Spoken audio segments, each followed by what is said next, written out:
യുഎസിന്റെ ആക്രമണത്തിന് പിന്നാലെ ഇസ്രയേലിന് നേരെ ശക്തമായി തിരിച്ചടിച്ച ഇറാൻ. ഇസ്രയേലിൽ വിവിധയിടങ്ങളിൽ ഇറാന്റെ മിസൈൽ ആക്രമണം തുടരുകയാണ്.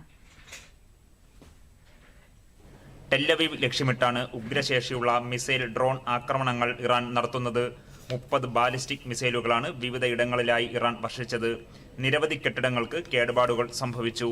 ഇസ്രായേൽ തലസ്ഥാനമായ ജെറുസലേമിലും ഹൈഫയിലും ഉഗ്രസ്ഫോടനങ്ങൾ കേട്ടതായി അന്താരാഷ്ട്ര മാധ്യമങ്ങൾ റിപ്പോർട്ട് ചെയ്തു. ജനങ്ങൾ പുറത്തിറങ്ങരുതെന്നും ബങ്കറുകളിൽ തുടരണമെന്നും ഇസ്രായേൽ അധികൃതർ നിർദ്ദേശം നൽകി.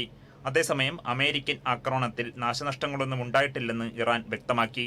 ആക്രമണം നടന്ന ഫോർഡോ ആണവ കേന്ദ്രത്തിന് ചുറ്റുമുള്ള കോമിലെയും പരിസര പ്രദേശങ്ങളിലെയും ജനങ്ങൾ സുരക്ഷിതരാണെന്നാണ് ഇറാന്റെ വാദം.